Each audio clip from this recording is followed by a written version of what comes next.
Salut. Ça fait un moment que j'avais envie de parler de Digimon, depuis Last Evolution Kizuna en fait.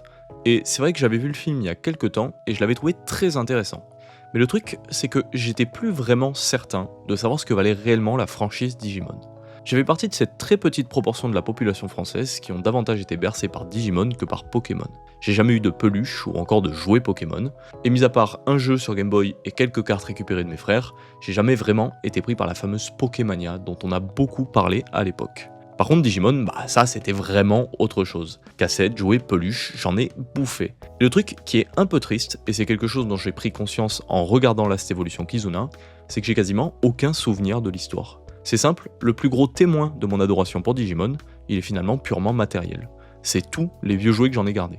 Donc fatalement, quand je décide de me refaire l'intégralité des aventures de Tai et ses amis, j'ai pas la garantie de pouvoir en faire une vidéo intéressante. En plus, Digimon, bon, on va pas se mentir, il a pas très bonne presse. Il est souvent perçu comme le Pokémon du pauvre. Une franchise destinée à vendre des produits dérivés, et quand je compare mes souvenirs flous à la quantité de goodies que j'avais accumulés petit, cette critique, dans un premier temps, elle me paraît plutôt justifiée. Mais vous vous en doutez, si cette vidéo existe, c'est parce que j'ai trouvé cette saga bien plus intéressante que ce que je ne l'avais imaginé. Alors, je préviens par avance les gens qui connaissent bien l'univers, j'ai choisi de ne revisionner que le Digimon que moi j'ai connu, c'est-à-dire celui tourne autour de la première génération de héros. L'idée, c'était pas de creuser toute la licence, mais plutôt de développer l'idée principale véhiculée par l'œuvre dont j'avais cru percevoir la conclusion dans le film. Et dans la mesure où le film, il est tourné autour de Tai et ses amis, j'ai pas ressenti le besoin d'aller plus loin. Ceci étant, je laisse évidemment le soin aux fans de la franchise d'aborder le cas des autres séries dans l'espace commentaire pour compléter la vidéo si besoin.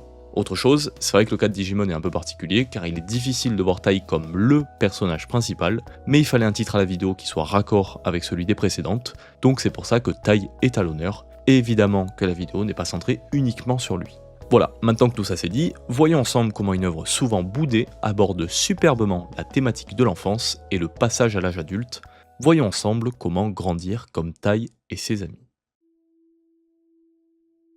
Les aventures de la première génération de héros de Digimon sont découpées en trois grands arcs que sont Digimon Adventure 1 et ses deux films, Digimon Adventure 2 et ses deux films également, et enfin la série de films Digimon Adventure 3 ainsi que Last Evolution Kizuna, qui vraisemblablement conclut la fantastique épopée de Tai et ses amis.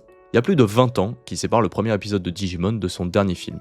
Et 2 décennies, on va pas se mentir, c'est plutôt long. Ce qui est d'autant plus surprenant, c'est la capacité qu'a eu cette série à perdurer dans le temps malgré la mauvaise réputation qu'elle se traîne en Europe. En effet, comme je l'ai dit tout à l'heure, Digimon est rarement évoqué sans être immédiatement comparé à son concurrent de l'époque, Pokémon. Alors, personnellement, cette comparaison, c'est vrai qu'elle me dérangeait pas vraiment. Mais là, je vous assure qu'en ayant revu la série, je dois être sincère, elle est complètement injuste.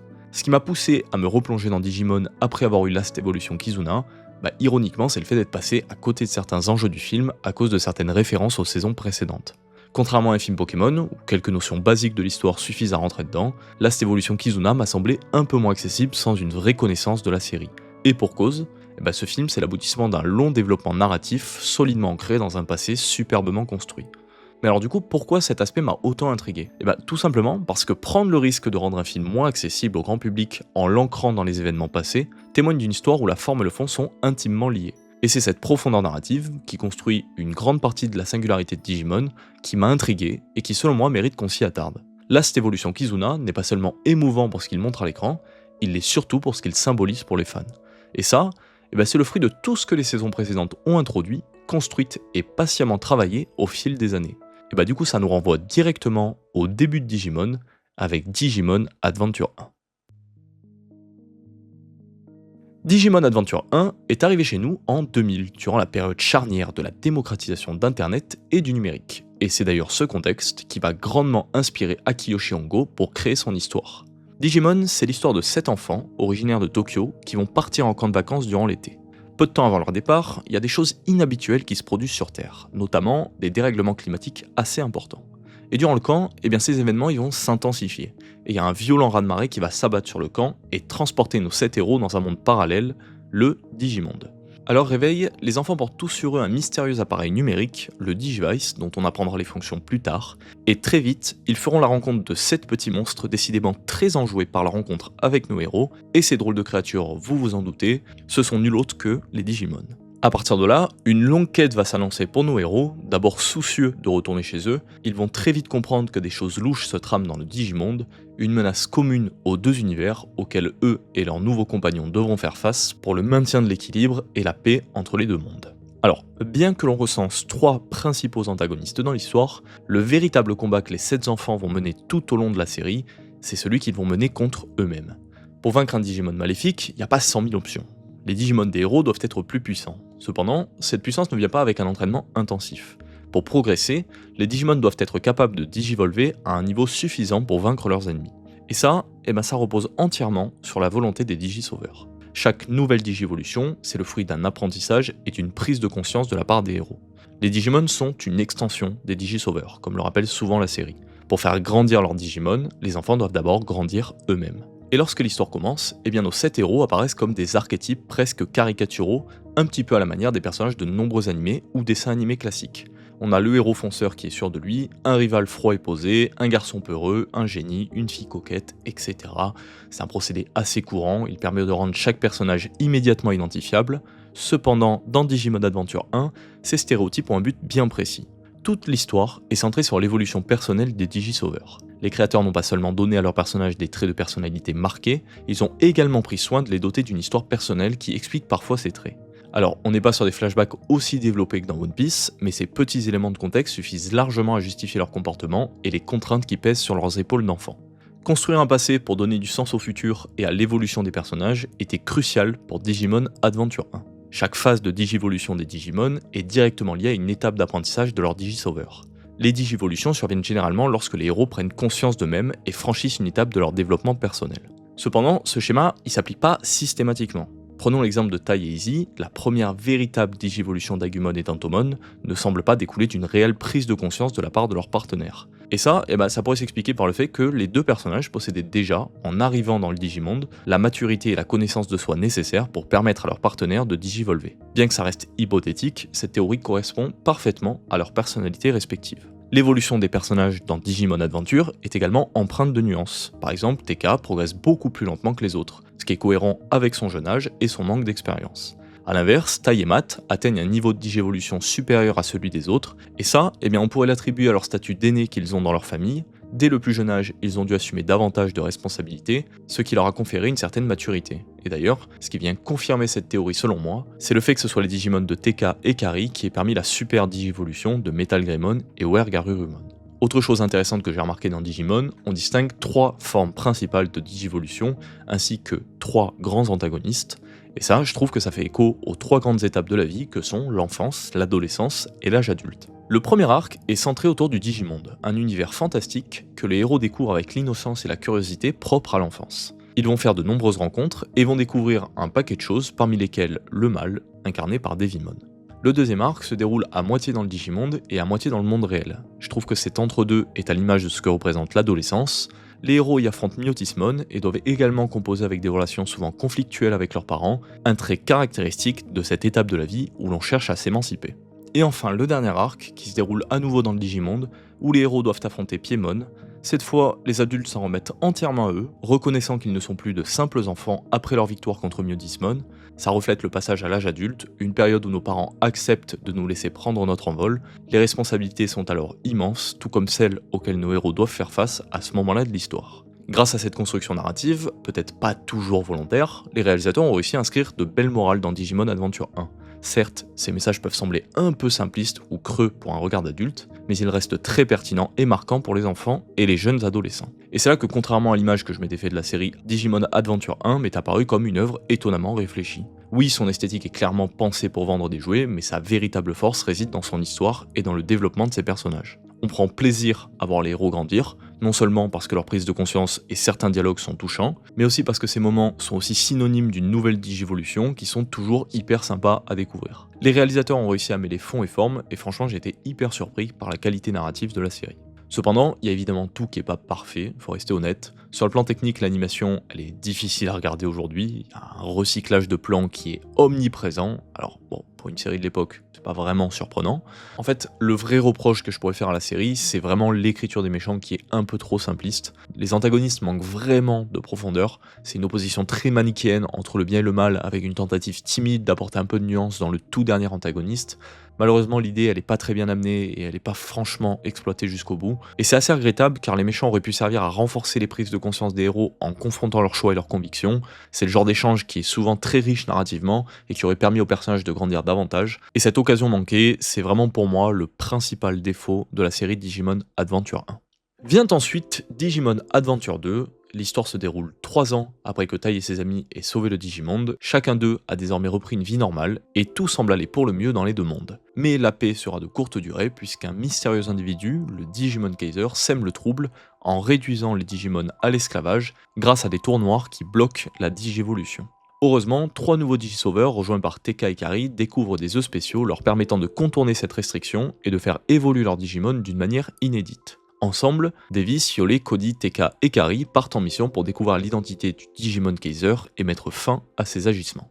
Alors, soyons parfaitement honnêtes, j'ai pas été totalement emballé par Digimon Adventure 2, malgré certaines fulgurances dans la narration. Déjà, la plus grande force de cette suite par rapport à la première série réside dans la maturité de son propos, notamment dans le traitement de ses antagonistes. Là où Digimon Adventure 1 offrait des méchants très simplistes, cette suite introduit des adversaires originaux et bien plus complexes. Parmi eux, on retrouve Ken, sans aucun doute l'idée la plus brillante de la série. Ce personnage est magnifiquement écrit, avec une histoire touchante et un passé difficile qui explique sa cruauté. Faire d'un humain un antagoniste, ça casse un peu la dichotomie classique du mal absolu. Ken apporte une profondeur bienvenue à l'histoire et au message de la série. Il y a également Black War Greymon qui est un peu plus maladroitement réalisé, c'est un Digimon maléfique créé pour détruire les Digisauveurs, qui se distingue par sa quête existentielle, il questionne le sens de sa propre existence, une idée très cool, malgré une exécution qui est un petit peu bancale à des moments. Et après on a Yukio Oikawa, et je suis désolé si j'écorche son nom, je me rappelle plus trop comment ça se prononce. Bref, c'est un autre humain qui est pas foncièrement mauvais, il est torturé par le passé de ses souvenirs, ce personnage est lui aussi poignant, et offre un final émouvant, parfaitement en accord avec le ton mature de la série. Voilà, ces 3 antagonistes portent à mon sens à eux seuls une grande partie de la série, et corrigent grandement le manque de profondeur qui faisait défaut aux méchants de la première saison, et ça, c'est vraiment réussi pour le coup. Mais alors du coup, qu'est-ce qui m'a dérangé ? Pour commencer, le rythme. La première partie de la série est assez pénible, avec des épisodes très répétitifs qui n'apportent pas grand chose au développement des personnages. En plus, je trouve que les héros voyagent beaucoup trop facilement entre les deux mondes. Il y a des moments où ils sont juste en train de perdre un combat, et en fait, pour s'en sortir, ils retournent sur Terre. Alors ça, je trouve que ça casse complètement la tension, qui, de base, est quand même assez peu intense dans ce genre d'animé. Ensuite, on a certains éléments narratifs qui sont introduits sans jamais être pleinement exploités. L'exemple le plus frappant, c'est évidemment l'épisode 13 centré sur Kari, qui semblait promettre un truc incroyable pour la suite de la série, et qui finit par ne mener qu'à quelque chose de très anecdotique. Ça donne vraiment un sentiment d'inachevé qui est hyper frustrant. Et puisqu'on est dans la frustration, la présence des Digisauveurs originaux était une bonne idée, car elle les place dans un rôle de mentor, une transition intéressante pour leur développement, mais leur passivité devient très vite agaçante. Au début, elle est justifiée par les tours noirs, mais cette excuse perd de sa crédibilité au fil du temps. Les voir autant en retrait, là aussi, c'est extrêmement frustrant, d'autant plus que ces nouveaux héros ne parviennent pas à compenser ce manque. Parce que voilà, c'est là le gros problème que j'ai eu avec Digimon Adventure 2, Davis, Yolei et Cody sont beaucoup moins attachants que leurs prédécesseurs. Alors, bien qu'ils soient plus nuancés, cette nuance n'aboutit pas à un réel développement. Contrairement à la première série qui s'efforçait de faire grandir ses personnages, cette suite se concentre davantage sur la compréhension des autres. Si l'idée est intéressante, elle se fait malheureusement au détriment de l'attachement qu'on porte aux nouveaux héros. Et ça, ça culmine dans le combat final contre Malomyotismon. Les héros sont plongés dans une illusion et doivent affronter leurs peurs et leurs doutes. Mais c'est Davis, imperméable à ses émotions, qui finit par les sauver. Et cette scène, elle est trop bizarre, parce que c'est vrai que d'un côté, ça valorise le fait que Davis représente un personnage simple et proche des spectateurs, sans passé ou traumatisme, mais d'un autre côté, ça brise complètement la dynamique de la série, qui valorisait jusque-là le poids du passé et des différences de chacun comme une force. Sans Davis, les héros seraient restés prisonniers de l'illusion, ce qui affaiblit grandement l'idée de croissance collective qui faisait la richesse de la première saison. Digimon Adventure 2, c'est donc un condensé de bonnes idées, mais qui ne sont pas toujours correctement exécutées. Là où Digimon Adventure 1 proposait quelque chose de plus lisse, mais de superbement cohérent dans sa construction, cette saison 2 fait tout l'inverse, elle complexifie davantage le propos, mais se perd quelque peu dans sa narration. Alors malgré tout ça, la série elle est très agréable à regarder et parvient à s'inscrire dans la continuité de la première saison. On sent là aussi que l'anime est plutôt jeune, mais son approche plus mature et ses antagonistes bien écrits en font une suite très intéressante, d'autant que la posture de mentor adoptée par nos héros est une transition idéale pour la suite de la saga. Digimon Adventure Tree se déroule 3 ans après les événements de Digimon Adventure 2, et nous replonge dans le quotidien des 8 premiers héros de la saga, désormais lycéens. Ça fait un moment qu'ils sont sans nouvelles de leur partenaire Digimon, et Tai et ses amis commencent peu à peu à s'habituer à cette vie d'après, où le monde numérique n'est plus qu'un lointain souvenir. Mais cette pause est finalement de très courte durée, d'étranges failles apparaissent soudainement entre les deux mondes, permettant la visite de Digimon extrêmement agressifs. Nos héros comprennent rapidement qu'un mystérieux virus est à l'origine de cette hostilité. Face à la menace imminente pesante sur les deux mondes, ils n'ont plus le choix, ils vont devoir reprendre du service pour empêcher la catastrophe. Vous ne pouvez pas imaginer le plaisir que ça a été pour moi de revoir tous ces personnages dans une animation un peu plus moderne. J'ai véritablement adoré Digimon Adventure Tree, je sais que cette série de 6 films n'a pas fait l'unanimité, mais personnellement je trouve qu'elle s'inscrit parfaitement dans la continuité de l'univers. Nos 8 héros se trouvent dans un moment charnière de leur vie, cette transition délicate entre l'adolescence et le passage à l'âge adulte. C'est une période où les responsabilités deviennent plus lourdes et où les doutes et les remises en question prennent de plus en plus de place. Et de ce contexte, naît un ton bien plus sombre et nuancé que dans les séries précédentes. Fini le manichéisme tout noir tout blanc, les personnages sont désormais plus complexes, témoignant de la maturité qu'ils ont acquise au fil des années. Et si voir Joe tenter de tourner la page de son enfance pour se concentrer pleinement à ses études, c'était un dénouement qui était assez prévisible, je pense que la série de films a pris tout le monde à contre-pied par le travail accompli autour de Tai. Tai, qui jusqu'ici s'était imposé comme le leader du groupe grâce à son entourage et à sa détermination sans faille, est aujourd'hui rongé par le doute. Les choses ne sont plus aussi simples que lorsqu'il était enfant. En grandissant, il a perdu cette innocence qui lui permettait de foncer tête baissée vers l'ennemi. Désormais, il est beaucoup plus conscient des conséquences de ses actes, et je trouve ça vraiment brillant d'avoir fait de la qualité première de Tai que nous connaissons tous son talon d'Achille. En apportant cette nuance, la série montre subtilement que ce qui fonctionne pour un enfant et un adolescent doit souvent évoluer pour répondre aux exigences et aux complexités des responsabilités qui pèsent sur un adulte. Et ça, c'est le genre de parallèle très pertinent qui ajoute beaucoup de profondeur à l'histoire. Pour accentuer tout ça, Digimon Tree ne se contente pas uniquement de développer les personnages sur le plan psychologique, la série rend aussi son univers plus mature en introduisant de nouveaux enjeux complètement absents des saisons précédentes. Parmi ces nouveautés, des thématiques politiques et sociales qui enrichissent considérablement l'intrigue. L'un des éléments les plus marquants est le fait que, suite aux nombreuses attaques provenant du Digimonde, il devient quasiment impossible pour la population humaine de nier l'existence des Digimon. Donc forcément, chacun a son avis sur la question. Ce postulat amène des enjeux inédits, la peur et la haine que certains humains développent envers les Digimon, des tensions qui naissent entre les deux mondes, ou encore la création d'organisations secrètes cherchant à étudier les Digimon tout en déjouant les attaques causées par les failles. Ces nouveaux conflits, bien plus ancrés dans des problématiques réelles, apportent une densité narrative qui manquait aux précédentes saisons. Nos héros ne doivent plus seulement sauver le monde numérique ou protéger leurs Digimon, ils doivent aussi composer avec les peurs, les critiques et les conséquences d'un monde où humains et Digimon coexistent pour le meilleur, mais aussi pour le pire. Si Digimon Adventure Tree réussit selon moi à adapter parfaitement son propos à un public qui a grandi avec la série, tout n'est évidemment pas parfait pour autant, il y a évidemment des choses qui m'ont dérangé. Oui, l'absence des héros de Adventure 2 est vraiment regrettable, et oui, on ressent une baisse de régime notable après l'épisode 3. Mais bon, faut aussi rendre justice à ce troisième film qui est une véritable merveille. Vous ne pouvez pas imaginer à quel point TK et Patamon m'ont ému. Parmi les moments qui m'ont fait réaliser que Tree avait complètement tourné une page par rapport aux premières saisons, il y a évidemment cette scène où Patamon demande à TK de le tuer s'il venait à perdre le contrôle. Entendre le mot tuer sortir de la bouche de Patamon, c'est genre hyper déstabilisant, surtout quand on vient tout juste de revoir les 2 premières saisons. Et c'est sur ce genre de détails que Tree a vraiment réussi à instaurer une ambiance beaucoup plus sombre avec un contraste qui est assez saisissant. On ressent une véritable tension, une réelle peur pour nos héros et leurs Digimon qui étaient beaucoup plus protégés dans les saisons précédentes. Et franchement, cette évolution, je la trouve plus destinée à un public comme moi, qui a grandi et qui aujourd'hui se focalise davantage sur des œuvres comme celle-ci, plutôt que l'ambiance un peu plus colorée et naïve des premières saisons. Pour conclure avec Digimon Adventure Tree, il y a une notion de fatalité qui se dégage de l'ensemble que je trouve assez crue par moments. Tout ne peut malheureusement pas toujours bien finir, des gens échouent, se perdent et parfois meurent. Cette approche très terre-à-terre est notamment illustrée par ce dialogue entre Kari et Tai, où Kari supplie son frère d'épargner Meiko Moon, et Tai répond en lui demandant simplement de ne pas changer. Cette scène met en lumière la transition imminente de Tai vers l'âge adulte, une période où il comprend que les choses sont bien plus complexes et impliquent des sacrifices. Dans son regard, et tout au long de la série, on perçoit son regret de ce qu'il était autrefois.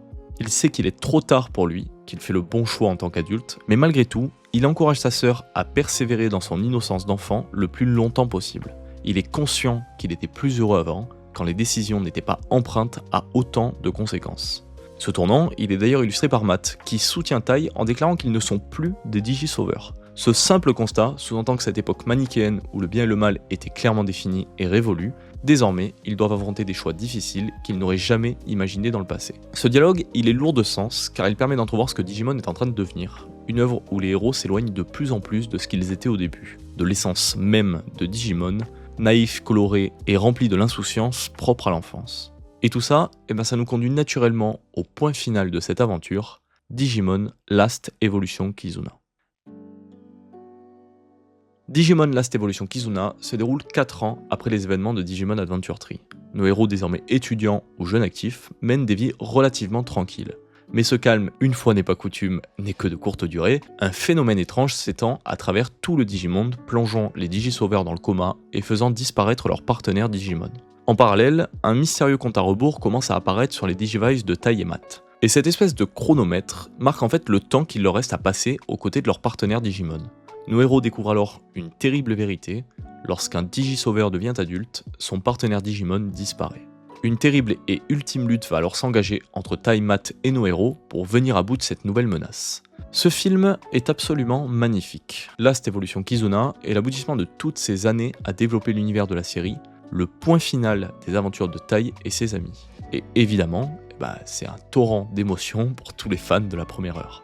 Le propos du film est juste splendide, et l'antagoniste est parfaitement introduit. Elle incarne l'opposition idéale, dans un film qui confronte une dernière fois nos héros à la réalité du monde adulte. Il est extrêmement symbolique et pertinent de les opposer à une Digisauveuse n'ayant jamais accepté cette transition, ni la perte de son partenaire Digimon. Le film regorge de petits détails poignants, de moments chargés d'émotions et de subtilité, qui illustrent parfaitement la maturité du film, et plus généralement, la maturité de la franchise Digimon. Quant au final, il est d'une simplicité et d'une efficacité renversantes. Les derniers échanges entre Agumon et Tai et entre Gabumon et Matt sont bouleversants, et quoi de mieux pour conclure une série aussi mythique qui a marqué des millions d'enfants que de ne pas sombrer dans un excès de flashback nostalgique, mais au contraire, que le film reste cohérent avec son propos en clôturant ses aventures par une question pleine de symbolique. Demain, tu vas faire quoi ? Dans cette scène empreinte d'émotion, témoin du passé, le film a choisi de parler tout simplement de l'avenir. Cet avenir responsable du drame auquel nous assistons n'est pas rejeté par nos héros, au contraire, ils choisissent de l'accepter pleinement, symbolisé par cette simple question, et c'est ce qui, à mon sens, fait toute la beauté de cette conclusion. Indépendamment de ces héros, il y a évidemment un parallèle à faire avec ce film, et c'est sans nul doute ce qui le rend si touchant pour nous.